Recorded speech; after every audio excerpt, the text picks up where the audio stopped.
I want to start with the question, why is it that Donald Trump is threatening to impose sanctions, higher tariffs on India in relation to what's going on in Ukraine? Well, here's part of the answer, because actually this is kind of interesting. It comes back to the question of, is there going to be peace there and what happens next? Start with this, okay? So this bar is showing you Russian exports of fossil fuels back before the invasion of Ukraine. And you can see, look, by far and away, the most of them went to Europe. There's a lot of oil, a lot of gas going to Europe. Then you've got China, then you've got other countries, then you've got Turkey, the UK down there, so not very many.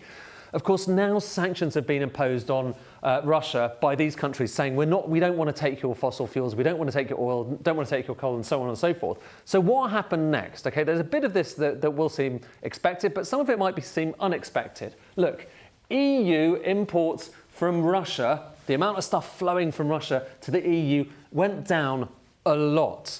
UK as well, so UK was this quite small slice down there. You can see that's basically gone down to zero. So these countries are not getting half as much stuff from Russia. In the UK's case, basically nothing from Russia. But what happened next to these other countries? Well, have a look at this. China, which was in second place, is now up at the top, taking far more in terms of oil, in terms of other fossil fuels, mostly oil, from Russia. But here's the really striking thing, okay? Look at this. India, it was down there. It was one of the smallest recipients of all of Russian fossil fuels. Look at what happened after those sanctions were imposed. Look at this Indian slice. It goes up and becomes enormous. So you've got massive flows, in particular of oil, going from Russia through to India. And here's the thing, that's billions of euros that go to Vladimir Putin and to the war effort. And then all of that oil is turned into products like kerosene, like diesel and so on. And then after this, it's exported to places like the UK and Europe. So it's not like the sanctions have necessarily stopped Russia sending this stuff overseas.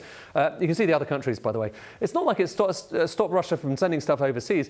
It's changed the nature of where it's actually going. The net amount is more or less the same. And if you look, for instance, breaking it down at the kinds of things we're talking about, so that last chart was fossil fuels as a whole. This is looking specifically at oil. Who are the biggest recipients since the sanctions were imposed? It's China and it's India. So that's why Donald Trump is saying, I might put sanctions on you, secondary sanctions. I might put tariffs up on you, on India and potentially China as well, in order to deal with the fact that this is the biggest way of Russia getting revenue and getting all those fossil fuels out. Same thing for coal. So this is looking at coal exports from Russia. It's mostly China, it's mostly India. Also Turkey, by the way, who are high up for all of this, taking a lot of coal from Russia.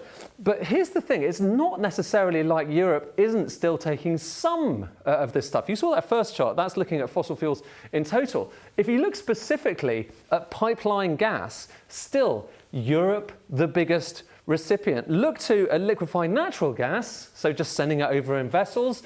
Europe by far and away taking most of Russian LNG after sanctions were imposed. Of course, there's no sanctions on this stuff because Europe needs the gas. So it's this kind of paradox, as there are some issues where it doesn't seem like sanctions have been imposed quite as enthusiastically as you might have thought. And it's a similar story, by the way, as well when it comes to fertilizer. So this is where Europe got its fertilizer. So it's keeping us all fed. It's where it got fertilizer from before the invasion of Ukraine. Russia was by far and away the biggest bar. After the invasion of Ukraine, after sanctions were imposed, where does it get fertilizer from? Well, move on a few years, it's still Russia. It's still Russia. Now, this is not to say that some of the sanctions aren't having an impact. In particular, one of the things that people have been concerned about is that there's this shadow fleet of oil tankers coming out of Russia, and this is showing you just how many of these shadow fleet are going out of particular ports, that gradually have had sanctions imposed on them. And the idea there is you're stifling it off so that they can't even send it to India, even if they wanted to. Well, since Donald Trump imposed, there have been various kind of different waves of sanctions being imposed, including by the Biden administration. But the thing that's really made a difference is in the last few months, the White House has imposed further sanctions. And if you look at the flows of these vessels out of Russian ports, it's down to the lowest level it's ever been.